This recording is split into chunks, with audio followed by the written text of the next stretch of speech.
Aquilo que essa música faz é recorrer a essa ideia de que tudo é um ser e tudo tem a sua própria vida, e nós, enquanto seres humanos, temos uma relação com as coisas e com os objetos e com as coisas imateriais também, como é o caso da música, que nos leva a humanizarmos essa expressão.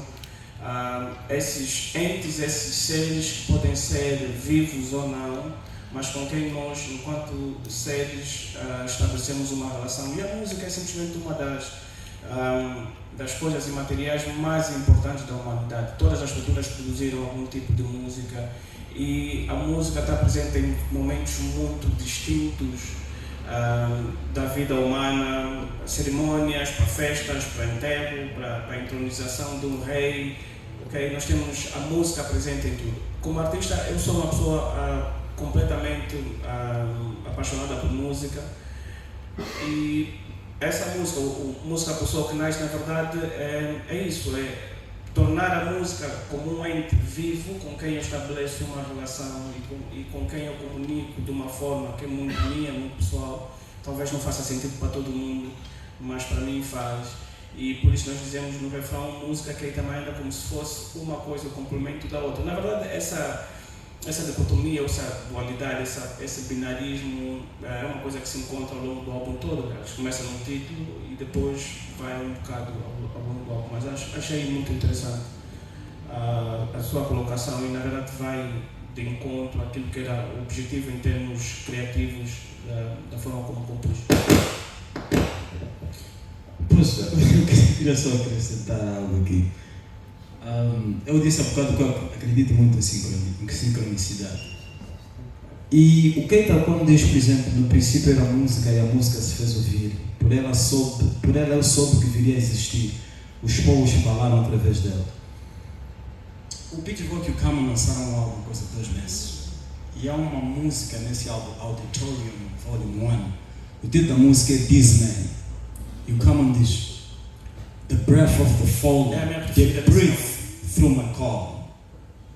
Ou seja, o respirar ou o suspiro dos mortos, eles respiram através do meu chamado. Ou seja, através da minha arte, eu dou vida aos mortos. Eu fiquei assim, hoje estava a ouvir e estava disse, uau, como é que a vida pode ser tão...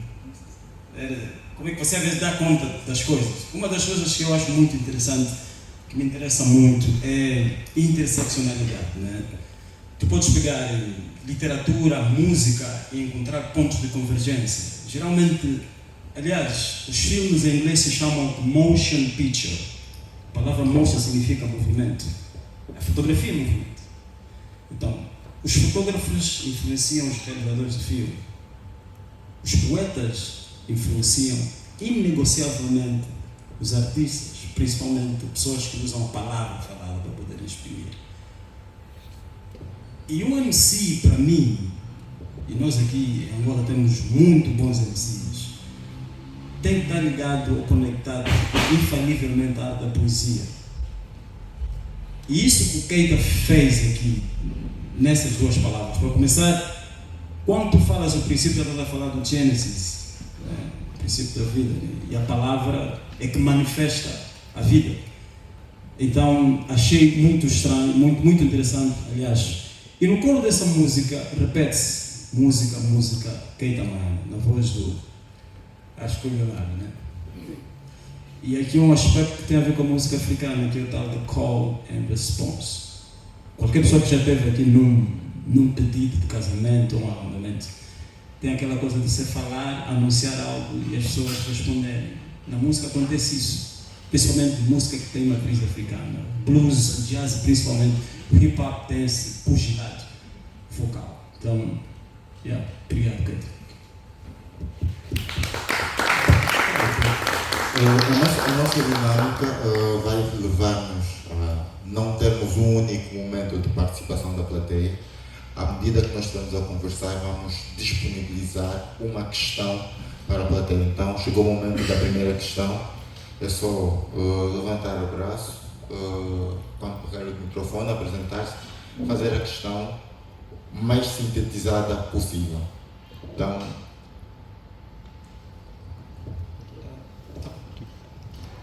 ok. David.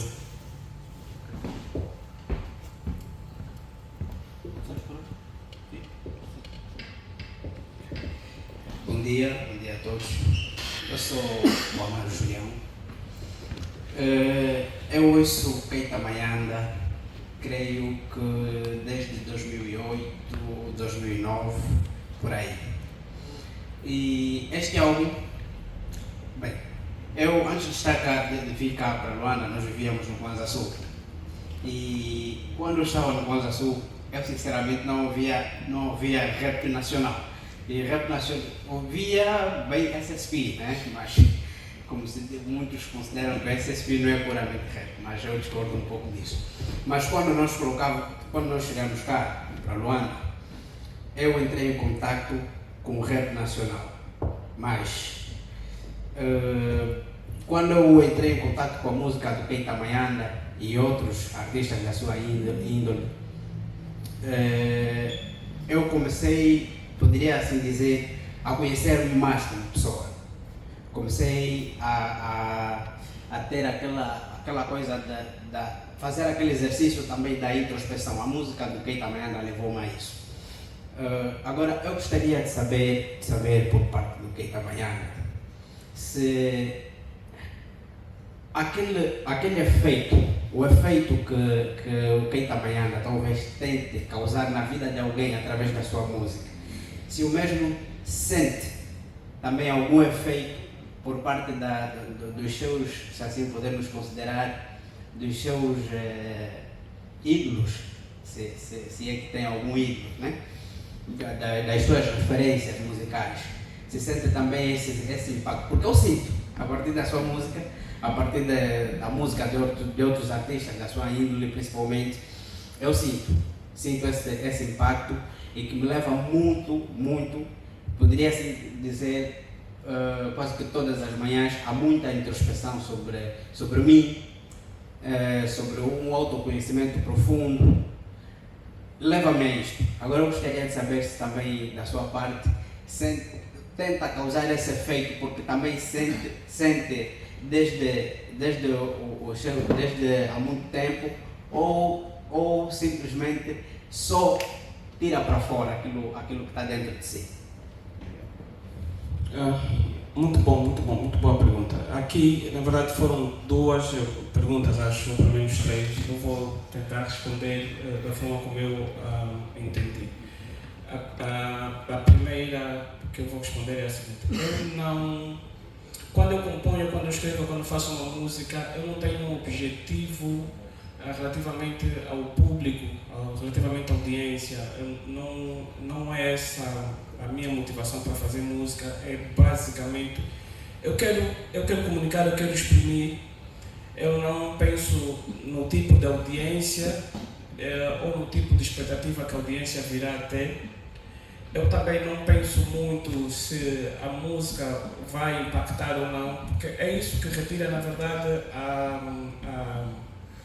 a parte artística da música, quando se pensa demasiado sobre o efeito que vai ter sobre as pessoas. É isso que distingue a música comercial da música não comercial. Porque a música comercial quer causar um efeito específico, porque, por exemplo, as editoras, os artistas, as produtoras sabem o que é popular numa determinada altura, e a música é feita no sentido de satisfazer essa demanda. A minha música nunca é feita nesse sentido. A minha música é sempre uma descrição do que eu estou a viver no momento. Primeiro, inicialmente uma comunicação comigo mesmo, e quando ela é uma música, é uma coisa que eu coloco cá fora, mas eu não tento influenciar o comportamento das pessoas. Mesmo quando eu digo alguma coisa que pode ser uma direção, uma guia para alguém, assim, na verdade, e aqui a sala tem outros artistas presentes, nós quando começamos a fazer música, nós não pensamos que porque nós fazíamos como música fosse causar algum impacto, nós só fazíamos, nós éramos adolescentes quando começamos. O fato de nós começarmos a perceber que aquilo tinha um impacto na vida das pessoas, de certa forma, surpreendeu-nos. Eu continuo a achar maravilhoso que as pessoas se importem com aquilo que eu digo nas minhas músicas. Não é algo que eu dou como garantido que eternamente as pessoas vão se interessar pelo que eu escrevo. Eu me interesso pelo que eu escrevo, mas como eu disse muito no início da nossa reunião, eu escrevo sobre a experiência humana. Portanto, a experiência humana não é uma coisa particular minha, outras pessoas estão a experimentar. O Cláudio disse várias vezes que cada um dos meus álbuns caiu nos ouvidos dele num momento específico da vida dele. Portanto, eu e o Cláudio estamos mais ou menos na mesma faixa etária e é normal que ele acompanhe que a vida dele e a minha vida tenham os mesmos problemas, significados, anseios. Diferente, por exemplo, tu, que eu acho que és provavelmente 10 anos mais novo do que eu, se calhar 15 anos mais novo do que eu. Essa é uma das questões. Eu não tenho...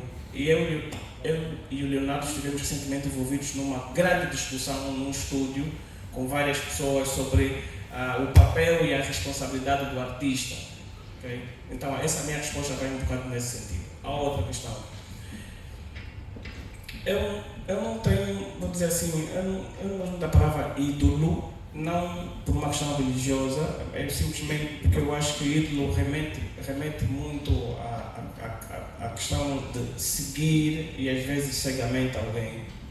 Eu gosto de muitos artistas, eu não posso dizer que eu tenho um artista preferido, eu gosto de muitos artistas que me influenciam, mas mais no sentido artístico da coisa, a composição, como criar um esquema rimático diferente, como é que essa pessoa desenvolve os temas, mais nesse sentido do que propriamente relativamente à minha vida. As pessoas que mais influenciaram a minha vida e influenciam até hoje, apesar de já não estarem aqui, são os meus pais. Esses são os meus ídolos, se eu puder dizer assim. Nunca compuseram uma música, não se interessavam particularmente por música, mas todos os ensinamentos que me deram são aquilo que vocês podem ver nas minhas músicas. As minhas músicas são parte dos meus valores, das minhas crenças, são aquilo que os meus pais passaram.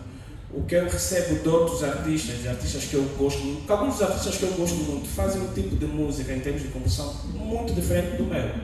Eu ouço muito gangsta rap, portanto, eu dali não tiro nada para a minha vida. Para mim aquilo é puro entretenimento, agora na minha cabeça e curto, mas toda a parte de composição artística eu aprendo bastante. Ok, muito obrigado, Kate. Vamos passar então para a segunda música, DJ Capa, Idade da Razão.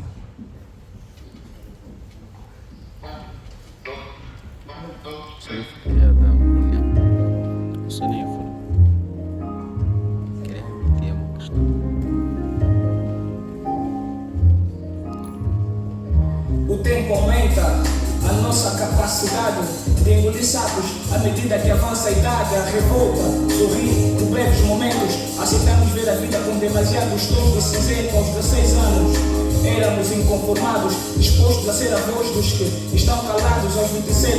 Só já queremos ter as nossas coisas, desencantados com a vida e suas prosas. Pergunta então, o que quero para mim? Vou aceitar a situação e viver a vida assim. O profundo responde-me, vou fazer o que sempre quis. Se ouvir sempre o mundo, nunca serei feliz.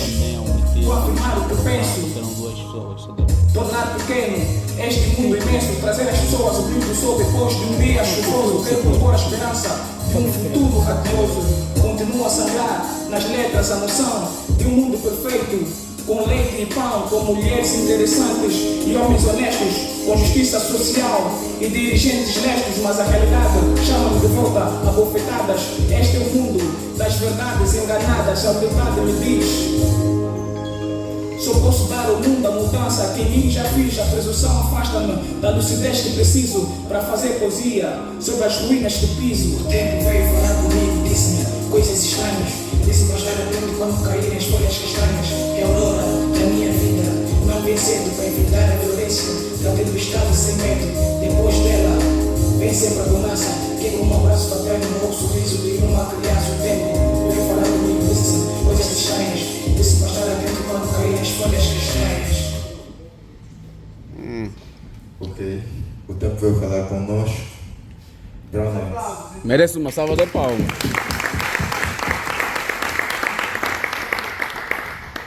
Idade da Razão. Quando eu tinha feito a análise desse álbum, eu tinha dito que ele está recheado de temas para debates filosóficos existenciais.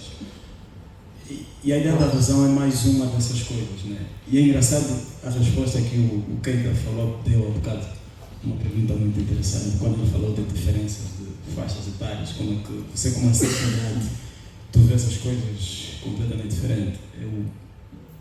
Eu fiz há meses, né? 50 anos de idade. E tem muita coisa que eu já não me importo. E te dá uma liberdade do carambas quando você deixa de se importar por certas coisas. Eu gosto muito disso nos músicos. A maioria dos músicos que eu gosto, que eu respeito e que eu desafio, um deles é o Common. Eu, quando conheci o Common em 2007 no show em Edmonton, eu lhe disse, mas por que você como artista tem que estar justificando nas entrevistas por que você fez um álbum como Electric Circus? É o álbum do Common que aquele álbum é tão futurístico que muitas pessoas não entenderam. Ele estava a namorar com a Erykah Badu, mas a Erykah Badu não tem nada a culpa daquilo. É mesmo só ela seguir o instinto criativo dele, como diz o Keita, exprimir o que via na alma, e principalmente do coração. Eu gosto daquele álbum, porque é um álbum ousado. Um artista que é ousado do ponto de vista criativo, em inglês se diz somebody who got balls, alguém que tem tomates. Aquela máquina musical nos Estados Unidos da América. Tu teres um artista que diz eu não quero fazer isso, quero fazer aquilo, muitas das vezes é artistic suicide, um suicídio da tua carreira. E esse álbum do Common é muito interessante porque ele fez rock, fez blues, fez jazz, até o Prince está nesse álbum. Há uma música nesse álbum que está Electric 69, está Erykah Badu e o Bilal. E o Bilal é alguém que é dos vocalistas que mais trabalha com Common. Há uma coisa que as pessoas não sabem sobre o Bilal. O Bilal é treinado em música clássica, conhece blues com uma profundidade assustadora e ele estudou jazz. O que o Bilal faz em 30 segundos no coro com a Erykah Badu, naquela música Electric 69, eu já passei meses só a entender como é que ele sai de uma voz que é totalmente soul music, vai para a ópera e termina com R&B. Isso num coro só. Por que eu estou a dizer isso? Os artistas não são só resultado das suas experiências musicais. Tu, quando escutas vários artistas, é impossível você não ter alguma coisa deles dentro de ti. Só que você absorve isso à tua maneira e você exprime a tua maneira. Um dos artistas que eu gosto muito, as pessoas quando eu digo que eu gosto desse artista não conseguem entender porquê, é o Rick Ross. O Rick Ross tem uma música cujo título é The Marathon, a Maratona. E ele diz: If Judas was a politician, make him a black Ronald Reagan. Se o Judas fosse um político, torne-lhe um Ronald Reagan preto. Se hoje nós temos um selo de advertência nos discos de rap, é por causa da Nancy Reagan, que era a esposa do Ronald Reagan, do primeiro mandato dele. Essa senhora quis que todo disco de rap não fosse comprado por famílias ou adolescentes de boas famílias. Então meteu aquele selo de advertência, a dizer que tem palavras obscenas, só que o tiro saiu pela culatra. Os miúdos, a curiosidade atiçou e não existia esse selo de advertência. E o Ronald Reagan foi a pessoa que quando estava no poder, começou essa luta, war against drugs. A CIA colocou as drogas nas comunidades pretas e a polícia foi lá e muita gente morreu por causa dessa questão das drogas. Então, o Rick Ross, quando faz essa analogia, ele sabe do que ele está a falar, porque ele sofreu as consequências das políticas da administração Reagan. E noutra frase, no outro verso, ele diz: Black lives really matter now. Tell Emmett Till about it. Quer dizer, as vidas pretas agora realmente interessam, mas vai dizer isso ao Emmett Till. O Emmett Till é um miúdo que em 1953 ou 54 foi morto por 5 adultos. Era preto. Ele foi barbaramente assassinado, que o corpo dele estava irreconhecível. Mas a mãe, para mostrar como é que o racismo, o ódio racial é violento, ela pediu que o caixão do miúdo estivesse aberto no dia do funeral. E aquilo passou em todos os jornais dos Estados Unidos da América. Foi ali onde as pessoas tiveram noção do que o racismo estava a fazer no sul da América. Ele não utilizou essa frase à toa. E na frase a seguir, ele diz: George Floyd was laying down and you niggas were taking pictures. Para se referir ao George Floyd. A questão de George Floyd teve aquela amplitude toda por causa da pandemia. Todo mundo estava em casa, todo mundo viu o racismo a matar um preto. Então, as pessoas por fazer um tipo de música que pode ser festiva ou hedonística, não quer dizer que nós temos que deixar de prestar atenção. Essas pessoas também vivem na mesma sociedade que nós. E outra coisa que me dá muita graça é quando dizem: ele é um rapper consciente. Para mim, todo rap é consciente, porque tem consciência do que faz. Você acha que eu se para casar, cantar músicas de desbunda, eu não sei o que eu estou a cantar. Eu sei que alguém vai ser afetado por isso, como o Keita falou. Agora outra coisa é fazer música progressiva. Isso nem todo mundo faz. Então, esse álbum do Keita, O Homem e o Artista, nós todos somos um homem, mas nem todos somos um artista. Então, tu não podes até não ter afetado pela parte artística porque você não gosta de rap, mas se tu imprimires as letras que o Keita fez, se você é alguém que gosta de ter provocações intelectuais, não tem como você não refletir com ele. E se você está na idade da razão, você não vai deixar de concordar com ele. Ok, obrigado. Sim, ouvimos A Idade da Razão, As Folhas Castanhas já caíram há muito tempo. Que resumo, já que não pode fazer uma análise profunda como tal, mas que comentário traz em torno desta música? Primeiramente, eu gostaria de fazer um gancho, um link com o que eu comentei anteriormente a respeito da primeira música. Claro, o Brown há pouco disse algo também interessante, né? Porque pensar o sujeito é pensá-lo na perspectiva da relação. E essa relação transcende a dimensão de homem para homem, se a gente for a pensar nesse sentido. Porque a gente se relaciona com o ar, com a natureza, com a água. Então somos esses sujeitos em plena relação, na medida em que sem esses outros seres também não temos vida, né? Um planeta sem água não há vida, por exemplo. É essa relação. E por que eu trago este ponto? Justamente para ver essa relação que o autor vai trazer e que transita, por exemplo, da primeira música para esta, por exemplo, achei algo em comum, mas elaborado esteticamente de modo bem diferente.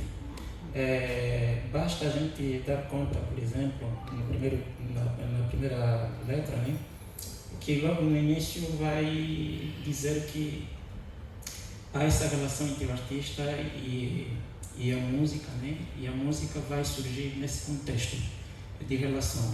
Aí percebe-se aquilo que a gente tem chamado de narrativa fundante, no sentido, por exemplo, teológico, para os que acreditam nisso, né?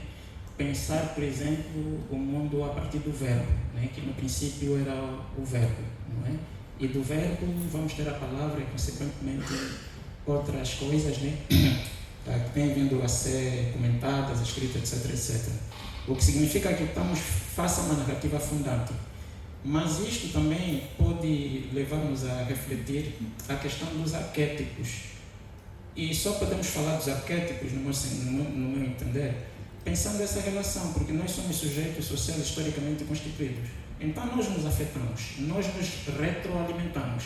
E nesse processo de retroalimentação, a gente se forma não só com base naquilo que a gente constrói, com aquilo que a gente acredita, mas também com aquilo que é o pré-construído, conforme dizem as teorias no campo de estudos da linguagem.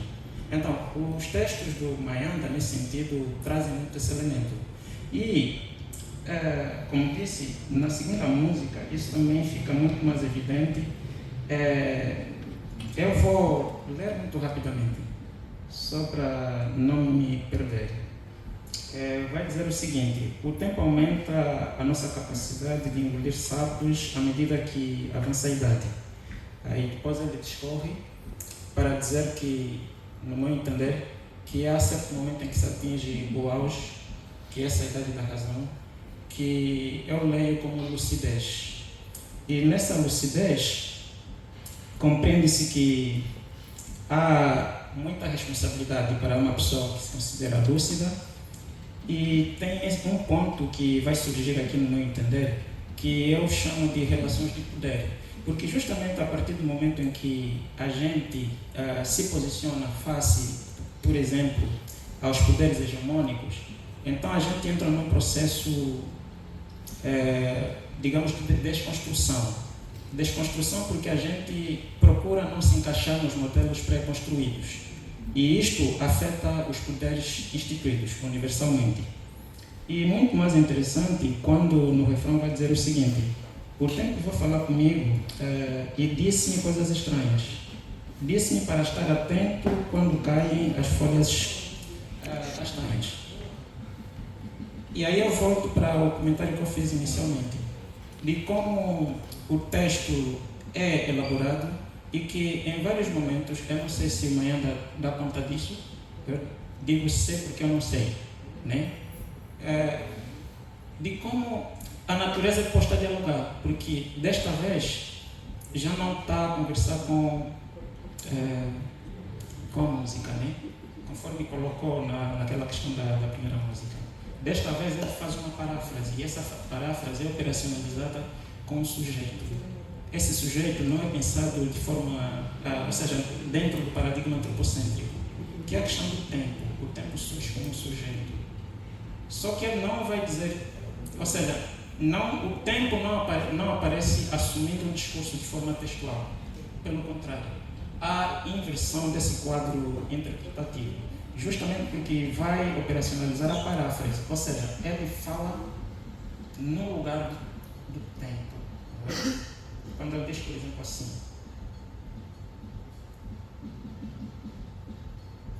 bom, para quem depois puder ouvir a música, dará conta o que eu estou aqui a dizer.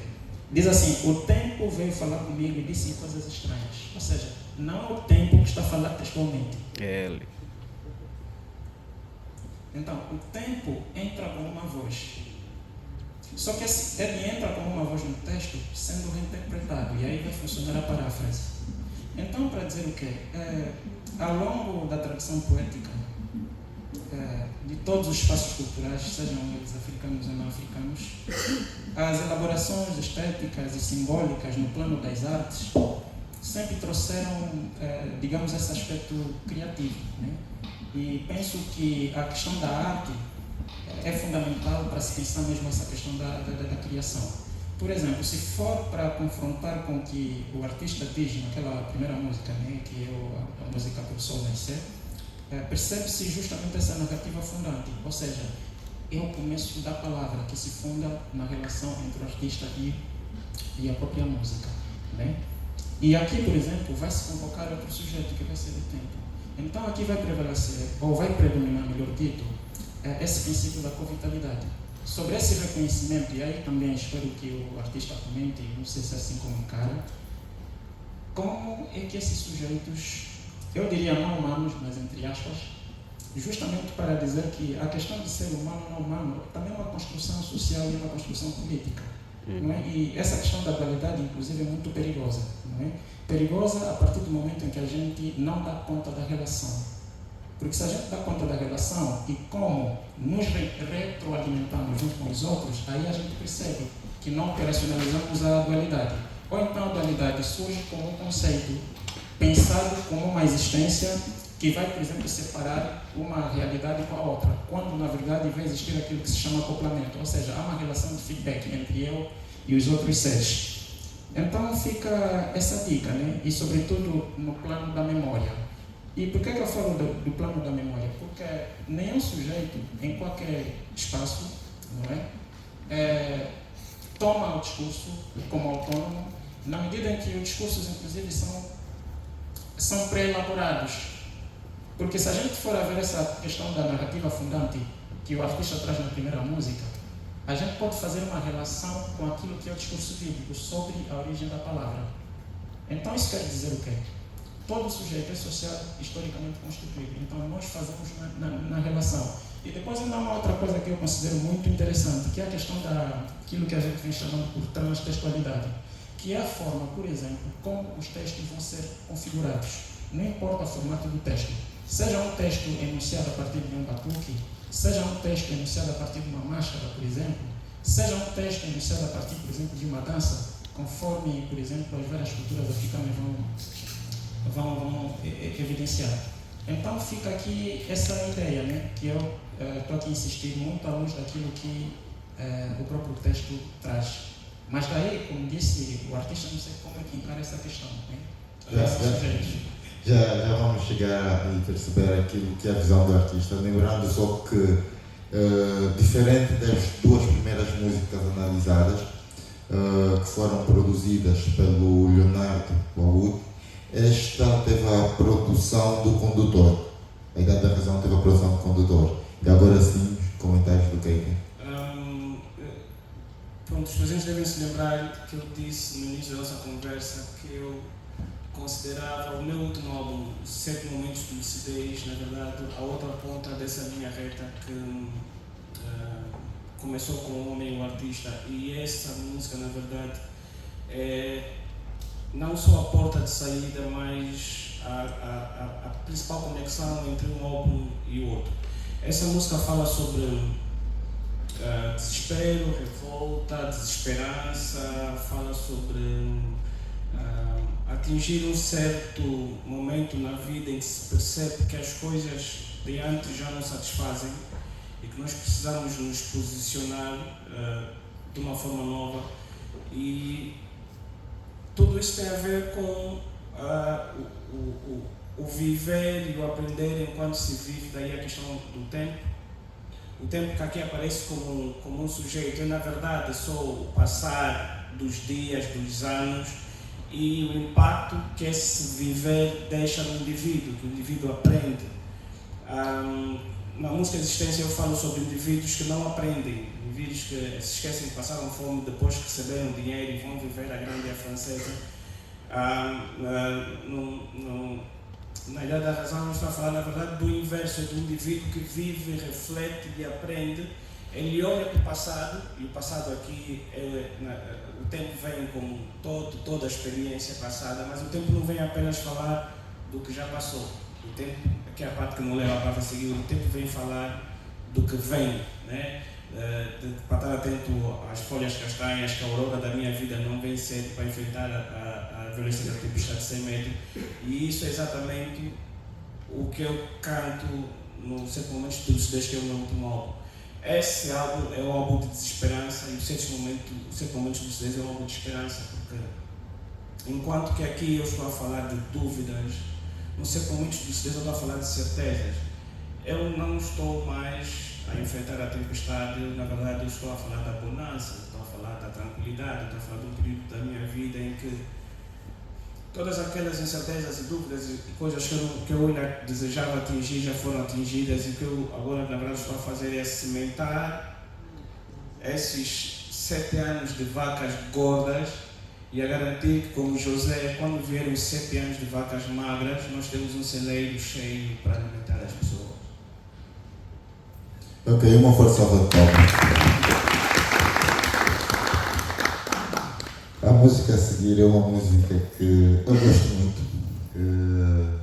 São daquelas das raras músicas feitas em português a falar de amor sem descredibilizar nenhum dos gêneros. DJ Capa, Equilíbrio.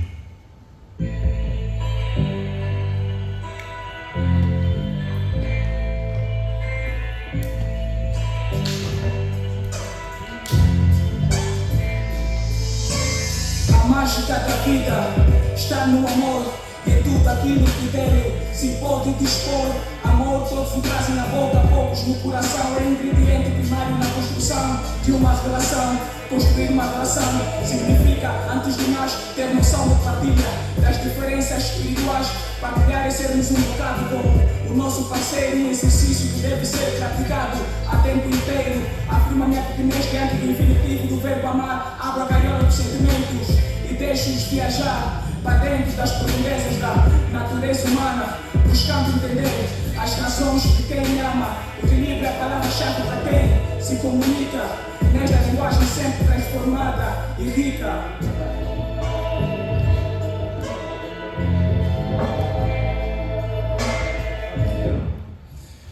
Ok.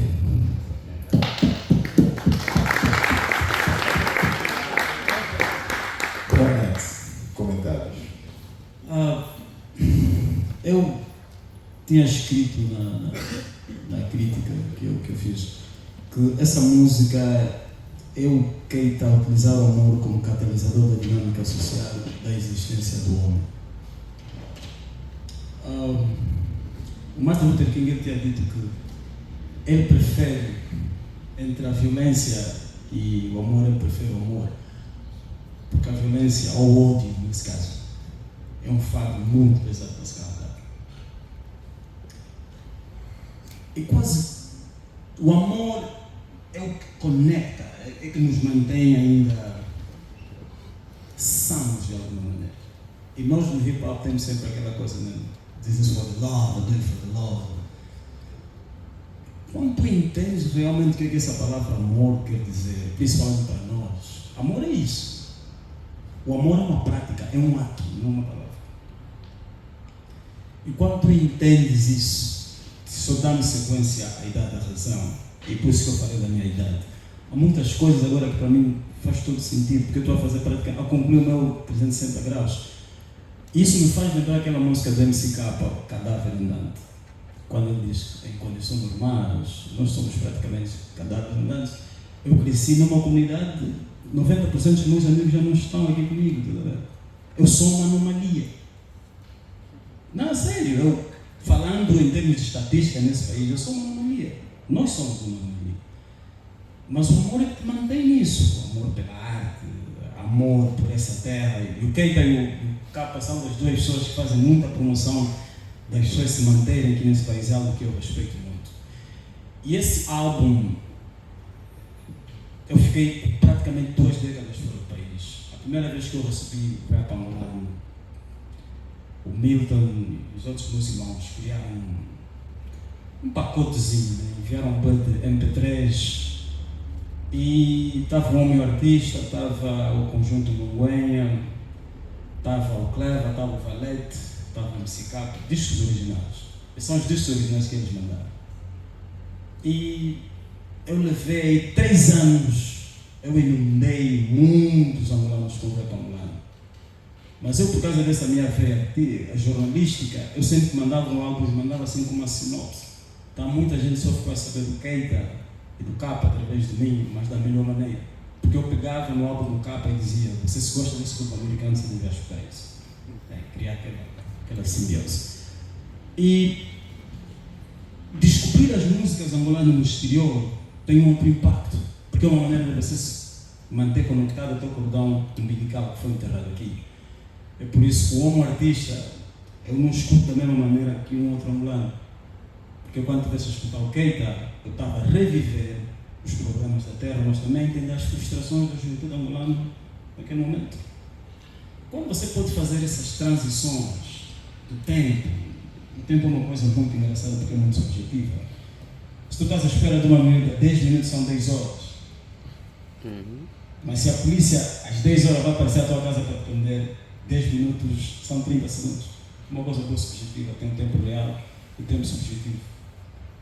E a capa, eu digo, você já disse isso no Leonardo, o pessoal da Cérebro, eles me fazem lembrar o Native Tongue, que é Della Soul, Trap or Quest, When Latifah, When Love, e por quê? Eles têm uma forma de fazer música e de ser como psicólogos. Vocês se encontram que eu comecei a fazer esse vídeo Leonardo. Não são iguais, mas tem muitas coisas que eles são pessoas que prestam atenção quando estão a falar contigo. E tem aquele respeito, não tem essa coisa de favoritismo, que é uma coisa muito boa, que eu tenho um desprezo. Porque o que te faz artista não é você, é a tua música. O rapaz acabou de fazer uma pergunta ao Keita e ele falou o impacto que a música dele tem na vida dele. O Raquel ele nem sabia que a música dele era tão respeitada. E é alguém que já está no rap há 30 anos. Então, o Keita também não sabe, a partir do momento que ele grava, quando lança, está fora do poder dele, o que a música dele pode fazer às pessoas. Mas o objetivo dele é que, sendo honesto, isso tenha a mesma ressonância nas outras pessoas. Então, é engraçado quando falamos do tempo, Estou aqui dentro. porque você não precisa necessariamente estar aqui para sentir. Eu lá senti, porque eu podia fazer, né? Diga. Vir para aqui, tudo isso. Olha como só, se diz, desci, traveling without onde a está place. onde está acontecendo. Mais uma vez, Keita, obrigado por tudo. Sim, só. Pergunta só, pessoal. A respeito dessa música. Sim, sim, de cima mesmo, o último piso. Quando ouvi, remeteu-me a muitas coisas passadas, né? No contexto do rap. Estamos do piso, mano, está fechado. Você vai dar conta do cenário. Só você tem portas abertas. No tempo em que eu fiquei muito mais dedicado ao rap. Um piso, você vai subir no degrau. A temática ligada ao amor, até certo ponto, digo assim, até certo ponto era Estás dentro do problemática, palácio? sobretudo quando se pensava chamado Estou em cima, pergunta só ao pessoal onde está acontecendo a atividade de hip hop, mano. Não, mas não pode falar de amor, não pode ouvir de zomba. Eu só não posso sair agora porque eu estou aqui a fazer um trabalho. Não pode ouvir esses Você não poderia sair e pegar. Você sobe em cima. E olha para as portas que estão abertas. No lado de trás e de frente, vai ver uma portinha aberta, vai entrar. Como a gente se posiciona para falar sobre, não importa o que seja, né? E Sim. esta música, nesse sentido, desloca-se do amor que vai ser retratado em muitas músicas, por exemplo, do rap angolano, né? De há 2 décadas por aí, né? E inclusive isso trazia muito aquele discurso do que seria comercial, como comercial também era um tema muito polêmico, né? Mas enfim, esta música, pelo que entendi, se desloca inclusive dessa perspectiva, né? Porque ouvindo os versos, né? Essa cadência de versos que se seguem um ao outro, percebe-se inclusive não só o dizer do artista sobre como se posiciona para falar do amor, um amor mais na base de, digamos, de relações sérias, né? Eu vou colocar assim. Um amor que se considera amor justamente porque deve-se evitar o egoísmo. Inclusive a questão do egoísmo muitas vezes aparece fazendo essa dicotomia, né? Aquilo que seria o egoísmo, que é algo perfeitamente evitável. Então prevalece a ideia de que amor vale, né? E aí eu fico assim a pensar, né? No contexto social. Inclusive a música num dos versos vai trazer isto, né? Todos falam de amor, mas acabam não amando, né? Quer dizer, interpretando do meu jeito. Não é que o artista tenha colocado nesse sentido, mas quem ouvir a música, quem puder ouvir depois, evidentemente poderá ter maior contato, né, com o que o artista diz, nas suas próprias palavras. Então, eu fiquei muito feliz por ouvir isso, né? Porque achei uma música muito potente ao colocar o amor nesse sentido que, digamos, pessoas responsáveis pensam, né? Porque falar de amor no nosso contexto, muitas vezes, é no seu sentido vulgar, né? Quando falo de sentido vulgar, é mais na base do que os discursos sociais e políticos legitimaram, né, como correto, quando de facto esse amor não é esse amor que a gente fala, né?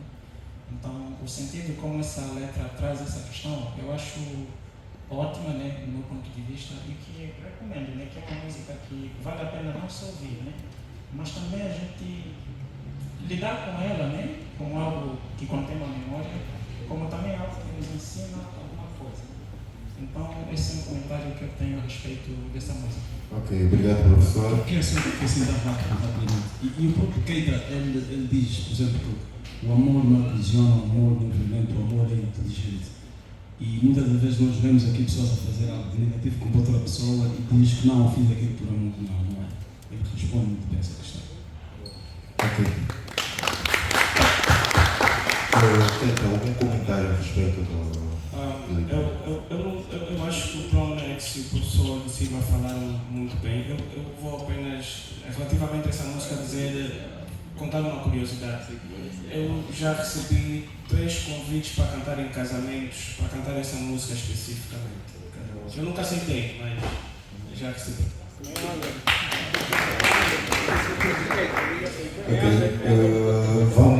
Vamos estender a nossa próxima questão, né? Como fomos já explicados dinâmica, nós temos aqui um momento com os analistas e o Keita, e depois a questão da plateia. E é uma questão por ronda. Então a questão vai ser apresentada pelo Sulfúrico. O Sulfúrico já levantou a mão da outra vez e voltou a levantar agora. Então vamos ouvir a questão do Sulfúrico. Ok, saudações do Bom Solar, daqui Espírito Consciência Formatar Fogros, Bom Sol Monólogo, Mantícula Frenólogo, Sabilogo Isomorfo. A hidrose carbônica, oxímetro, petidase, pequeno sulfúrico. Aqui eu representar o Overcore, é um prazer estar aqui. Primeiramente dizer que é injusto se eu não fizer uma intervenção psicoanalítica dessa obra, porque o psicólogo não está aí presente e eu, na condição de psicólogo, tenho essa obrigação de fazer essa intervenção. Vou ser curto e objetivo, mas tenho que fazer. Vai desculpar, senhor reitor, desculpar, mais velho Cláudio. Keita Mayanda, muito obrigado. É a primeira vez que nós estamos em contato pessoal. A tua obra é pessoal a mim também, convivo com ela sempre que posso, porque é uma obra específica. O homem e o artista, ela tem um conceito que eu trago, uma disruptura conceitual daquilo que é arte. Para mim, a arte é uma forma de insatisfação do homem face à manifestação antidemocrática da vida. Então, o homem é um ser insatisfeito e inconcluso, por isso é que ele torna-se artista. Este álbum traz um diálogo de um desenho dicotômico, justamente esse contraste do homem e do artista. Eu observo um romance psicológico muito profundo em quase toda a extensão da obra. Ela é dramática e filosófica e dissertativa e conceitual, porque ele posiciona-se como um treinador, o que chamamos hoje de coach, né? É muito treinamento que o Keita Mayanda disponibiliza e nos oferece muitos conselhos. O que torna a obra intemporal é justamente a posição presente, de como ele trata o verbo, de como ele vai construir os adjetivos e etc. e fazer-se presente. A música existência notou o existencialismo negativista, contrário àquele existencialismo positivo de Jean-Paul Sartre, notei justamente isso. Ele tem músicas que posiciona-se como ateu e ao mesmo tempo parece ser agnóstico, o que me faz recordar o absurdismo desenvolvido por Albert Camus, que ele fala: viver é absurdo, faça o que funciona para você. Então é assim, tipo aquela ideia do foda-se, que funcionar, você se aguenta. E aqui eu vou construir uma questão de notar. Eu acompanhei o Keita Mayanda no podcast do Fly e ele mostrou uma posição que ele é agnóstico, mas ele, enquanto artista, ele diz que eu tenho que conversar com Deus, ele fez Mateu. Então, essa posição dicotômica, antagônica, eu gostava que fosse respondida: se é ateu enquanto artista, ou é ateu enquanto pessoa, se é agnóstico enquanto artista, ou se é agnóstico enquanto pessoa. Essa é uma questão já que eu acabo mesmo de figurar. Eu sou angolano, tenho uma dimensão antropológica e social com a MCK, é um romance cultural, uma música muito bonita, eles falam de Angola, de todas as formas tradicionais e etc. E pronto. Mais uma questão que fica aqui: melhor álbum da lusofonia e de Angola, também disse isso no podcast do Fly Squad. Eu gostava de lançar a provocação ao Keita Mayanda: será que ainda continuas com o mesmo pensamento que o teu álbum seja o melhor da lusofonia e de Angola, com os critérios que ele mesmo lá disponibilizou no Fly Podcast? Eu, particularmente, pelo tratamento pessoal que eu tenho com a obra, eu acho que as obras fazem pessoas melhores ou piores e não que elas em si devem ser classificadas se são melhores que as outras e etc. Eu acho que para obras transcendentais, no meu conceito, a meu ver, é meio irrelevante. E dado da razão, como psicólogo, eu olho como psicólogo e esotérico ao mesmo tempo, é a ideia de tomar decisões. A palavra decisão significa decide. Decide é morte de Deus. É figurada na alegoria da caverna de Platão e no filme Matrix, duas pílulas, uma azul, uma vermelha. Se você tomar azul, continuas na Matrix; se tomar a vermelha, sai. Então a ideia da razão é tomar a pílula vermelha, você sair dessa ilusão toda.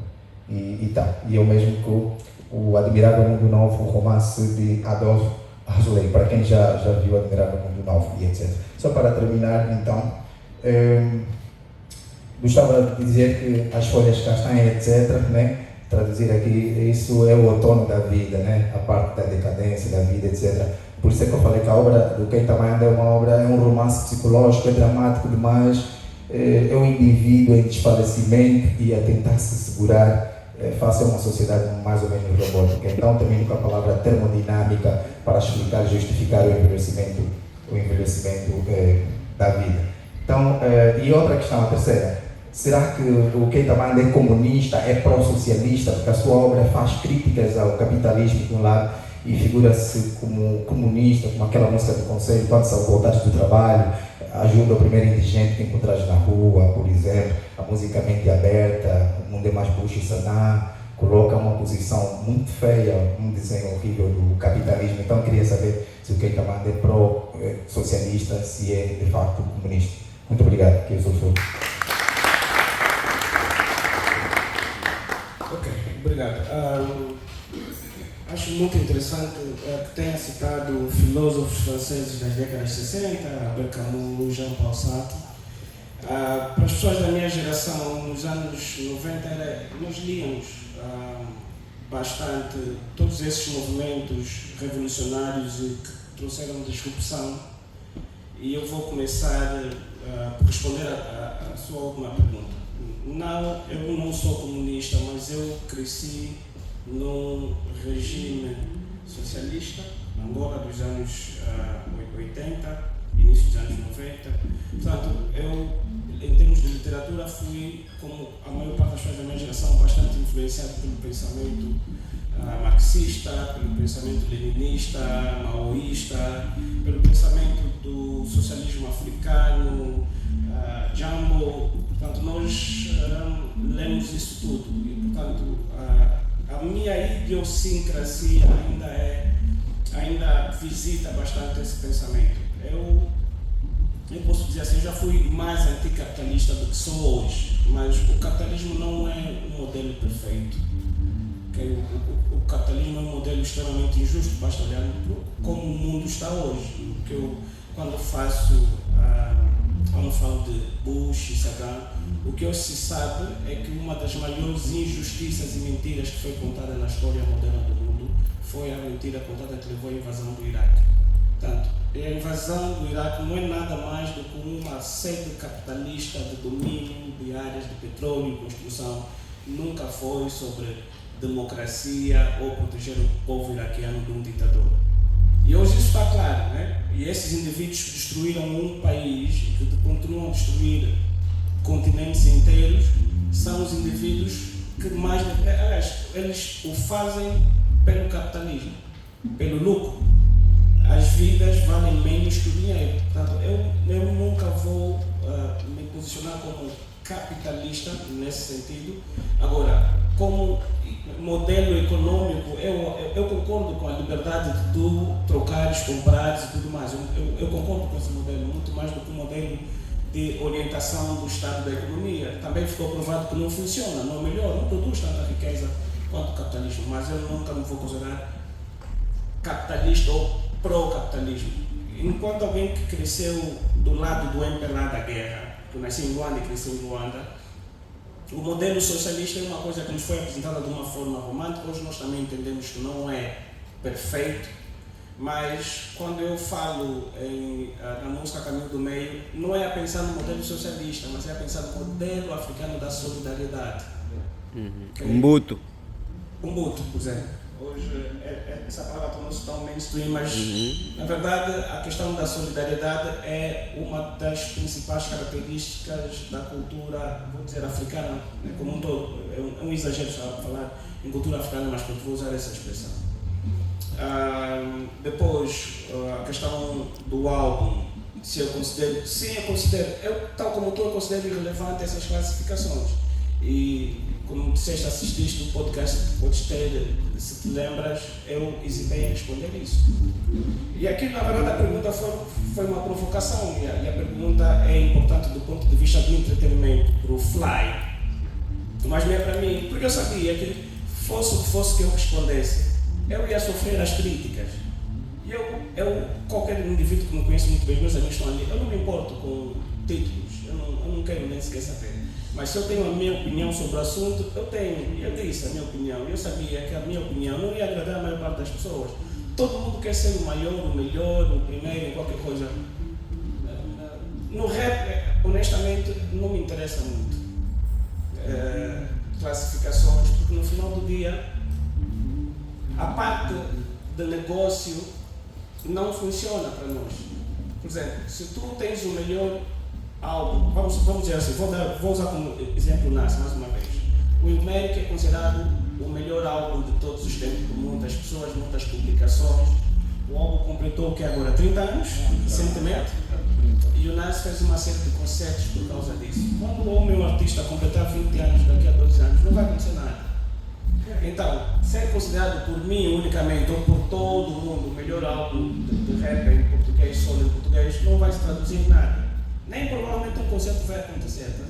Então, tal como tu, eu considero irrelevante. Aquilo foi uma provocação, eu iria me insistir que respondesse. Eu respondi. A primeira pergunta. A questão, assim, como compositor, quando tu escreves uma música, tu não. Eu primeiro vou dizer assim, ser factual não é a única coisa que se requer. Tu precisas de ser criativo. E se eu vou estabelecer numa música que eu tive uma conversa, ou que eu quero ter uma conversa com Deus, eu dizer que eu sou agnóstico, não coloca aqui um dilema. Porque o agnóstico é um indivíduo que ele simplesmente não pratica nenhuma religião, ele não está preocupado com a questão religiosa. Um ateu é um indivíduo que não acredita na existência de Deus. Mas eu estou a dizer que eu preciso conversar com Deus porque ele me tornou ateu. Então, aqui é uma provocação. Como pessoa, não como artista, como pessoa eu sou agnóstico. Eu não estou preocupado, não me importa, eu não estou preocupado com a discussão sobre Deus existe ou não, ou sobre se nós temos um papel a cumprir que é ditado pela fé religiosa. Todos nós, se paraíso existe, se existe um dia do juízo final, todos nós, cristãos, muçulmanos, budistas, maomé, todos nós vamos acabar por, na verdade, ser tratados da mesma forma. Porque se pega o cristianismo, que é a única religião que eu já me apliquei, Deus é amor, sempre amor, ama a todos, nós somos filhos deles. Para mim, em princípio, a ideia de que existe um lugar de tortura é um oxímoron. Não faz sentido nenhum existir Deus, existir inferno, existir...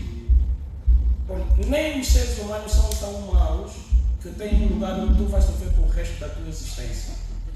Deus não pode ser mais imperfeito que os seres humanos. A forma como nós somos ensinados o que é que Deus espera de nós, as religiões esperam de nós, é um contrassenso. Essa é a razão pela qual eu não pratico nenhuma religião. Mas já, eu considero que eu não tenho condições de crer, de acreditar em algo que eu não posso entender. E a fé, na verdade, implica que nós tenhamos de aceitar. E eu não consigo aceitar. Portanto, no meu caso é agnosticismo. Quando te referiste à letra, exatamente, aquilo é uma provocação, aquilo é uma música, né? Como artista, eu não considero que as músicas precisem necessariamente de ser sempre factuais, mas precisam de ser provocativas. Para isso é que nós recorremos a estilismos, a metáfora, a comparação, seja lá. Ok. Antes do Brown X comentar, nós, e como todos sabem, nós estamos aqui, estaríamos por 2 horas, né? Já são 14 horas, e acho que todos perceberam que já começou o ensaio lá embaixo, até porque o tempo aqui disponibilizado foram para várias organizações e nós tivemos o nosso tempo das 12 às 14. Eu vou pedir muito rapidamente, e porque nós tínhamos 5 músicas por analisar, analisamos 4, eu vou pedir comentários sobre a música Entre Dois Mundos ao Keita Mayanda, ao Brown X e ao professor Simba, e de uma forma muito suicida para nós chegarmos até às 14 horas e 15 minutos, que foi o tempo limite que nos deram para poder estar aqui. Entre Dois Mundos que está o flagelo urbano, não? Este é que está o do Zipi. Entre Dois Mundos, sim, é que tem o do Zipi. Mente Aberta tem o flagelo urbano. Mas podemos passar por Mente Aberta. Ok, então, DJ Capa, se mesmo só um cheirinho para nós podermos passar para os comentários e sairmos da criação.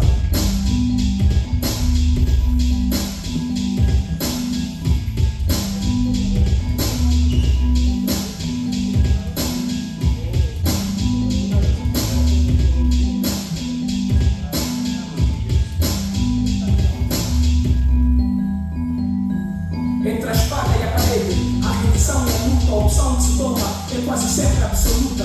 A vida traz constantemente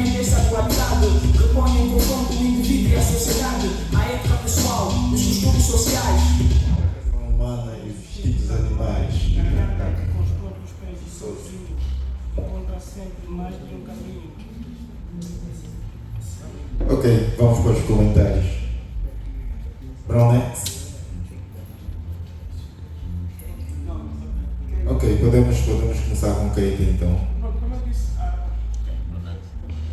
Esse álbum é sobre dicotomias, é sobre opostos, é sobre mudança, é sobre dois momentos distintos. O que eu coloco nessa música é exatamente isso, várias referências de opostos e o fato de que muitas vezes o indivíduo, não apenas o artista, mas o ser humano precisa escolher entre o que é que ele vai seguir na vida, o que é que ele vai fazer entre, às vezes é uma coisa simples em que, continuo a estudar, ou eu vivi esse dilema, continuo a estudar ou deixo de estudar porque eu preciso trabalhar porque a situação financeira não é melhor. Continuo aqui em Angola ou imigro porque a minha situação aqui não é melhor. Como no meu caso ainda havia guerra, eu tive de me ausentar. Entre dois mundos é exatamente isso, é a questão pura da dicotomia, em que nós estamos o tempo todo até de tomar decisões, até de escolher entre duas coisas, ou até de deixar uma para atingir outra. É basicamente sobre isso a música. A música não há muito mais a dizer a respeito, mas dois mundos. Eu também concordo. Mas antes queria só agradecer a intervenção do Sulfur e a resposta do Keita. Esses debates são importantes porque ajudam as pessoas a adultecer. Nós temos um problema grave aqui com lidar com antagonismo ou respostas ou reações contrárias. Eu digo sempre às pessoas, é na questão dos prêmios.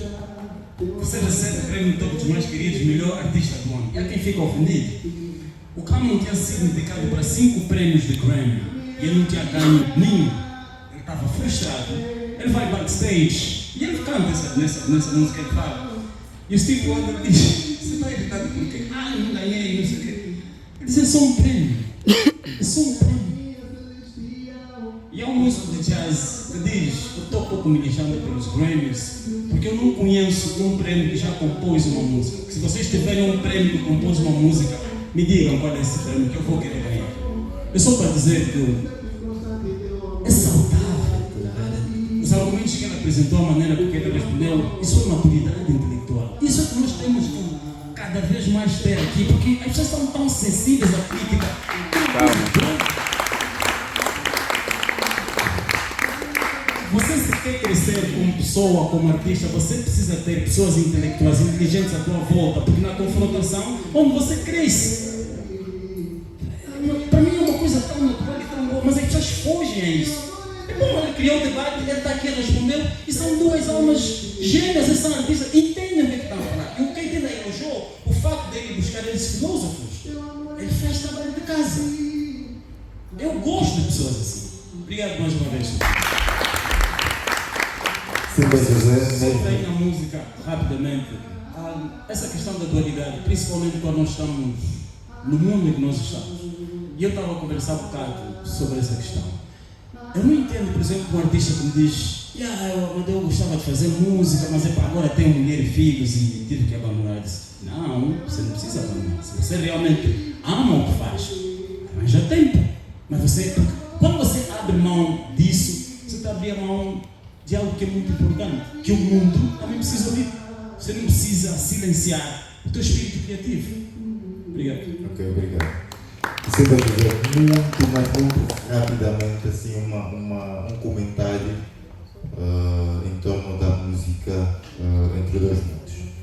Remeteu-me para vários textos que eu já li bastante a respeito de alguns trabalhos que também havia feito e publicado, que vão abordar a questão da relação de poder.